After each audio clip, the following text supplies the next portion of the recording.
Good afternoon class 7 students. बच्चों, आज हम उड़ान कार्य पुस्तिका में अपना चैप्टर 7 मौसम, जलवायु तथा जलवायु के अनुरूप जंतुओं द्वारा अनुकूलन, इसकी वर्कशीट को हम करेंगे। इससे आप लेसन को पढ़ चुके हैं, आपको सभी डेफिनेशंस सब कुछ पता है कि मौसम की किसे कहते हैं, हम जलवायु किसे कहते हैं। फिर भी आपको बताया हुआ यहाँ पे किसी स्थान पर तापमान, आर्द्रता, वर्षा, वायु वेग आदि के संदर्भ में वायुमंडल की प्रतिदिन की परिस्थिति उस स्थान का मौसम कहलाती है। यानी जो रोज की स्थिति है वो तो उसको हम क्या कहते हैं, मौसम। तापमान, आर्द्रता और अन्य कारक मौसम के घटक होते हैं। और जब हम लंबे समय तक इन सब चीज़ों का अध्ययन करते हैं तो उसे हम जलवायु कहते हैं। और हर जगह, हर स्थान की जलवायु के अनुरूप ही वहाँ पर जो है जंतु रहते हैं। तो पहली वर्कशीट है हमारी, इसमें पहला कार्यपत्रक। अर्जुन अक्सर अपने दादाजी से सुनता आया है कि उनके समय और अब के समय में उनके शहर की जलवायु तथा मौसम में बहुत परिवर्तन आए हैं। उसने इस विषय में अपने अध्यापक से साझा किया। अध्यापक ने इस परिवर्तन के कारण को कक्षा में विस्तार से बताया। अपनी भाषा में इस परिवर्तन के क्या, आपकी समझ से इस परिवर्तन के क्या कारण हो सकते हैं। तो सबसे पहला जो कारण है मौसम में बदलाव, परिवर्तन का, वो है बच्चों प्रदूषण। आजकल वाहन वगैरह बहुत आ गए हैं, फैक्ट्रियाँ बहुत हो गई हैं, तो प्रदूषण का भी मुख्य कारण क्या हो गया, जनसंख्या। तो आप इसमें लिख सकते हैं कि जनसंख्या की वृद्धि के कारण प्रदूषण बढ़ा, और प्रदूषण के कारण ही जो है वायु मौसम में जो है बहुत अधिक हमें परिवर्तन दिखाई पड़ते हैं। अब आप देखते हैं कि सर्दी भी का पैटर्न चेंज हो गया, गर्मी का पैटर्न चेंज हो गया। गर्मी बहुत ज़्यादा पड़ रही है, जिसे कि हम विश्व उष्णन भी कहते हैं। तो इसमें आपने यही आंसर लिखना है। अब हम चलते हैं अपने दूसरे कार्यपत्रक की तरफ। इसके बाद हमारा दूसरा कार्यपत्रक है बच्चों, रोहन और पर्व दो मित्र अलग अलग विद्यालयों में पढ़ते हैं। रोहन का विद्यालय उसे भ्रमण के लिए शिमला तथा पर्व का विद्यालय उन्हें भ्रमण के लिए केरल ले जा रहा है।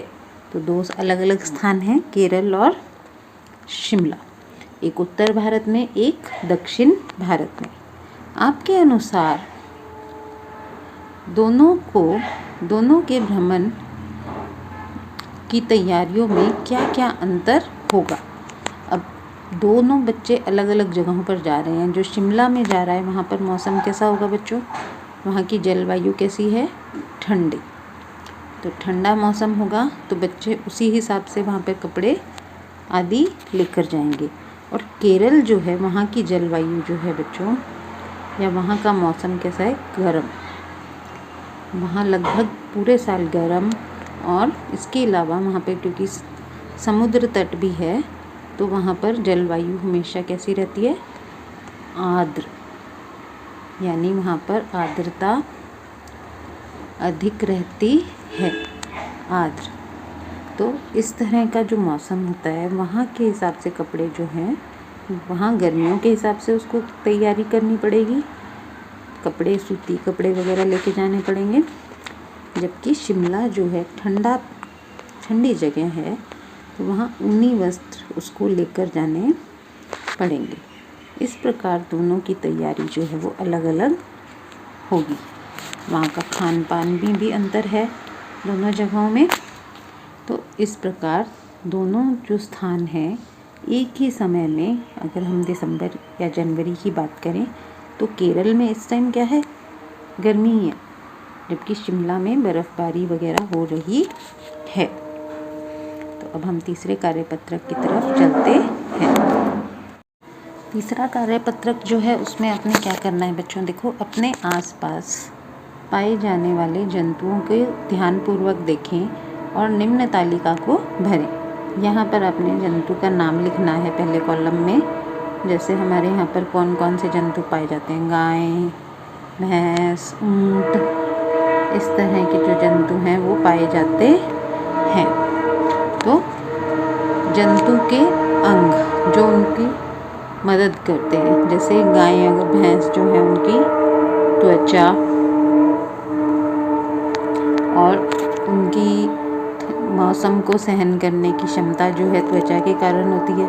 उनकी त्वचा जो है इस प्रकार अनुकूलित है कि वो यहाँ के गर्म मौसम को, सर्द मौसम को सहन कर सकते हैं। इसी प्रकार ऊँट जो है उसमें बहुत सारे अंग ऐसे होते हैं जिससे कि वो कम पानी में भी आसानी से रह सकता है। आपने पढ़ा ही हुआ इसके बारे में कि ऊँट जो है वो कई दिनों तक बिना पानी के रह सकता है। ऊँट के पास एक हम्प होती है, यानी कि कुबड़ होती है इस तरह की, जिसमें वो क्या इकट्ठा करता है, वसा को इकट्ठा करके रखता है, जिससे उसका कई दिनों तक भोजन का काम चल जाता है। तो इस प्रकार आप इस कार्यपत्रक को भी पूरा करें। Thank you.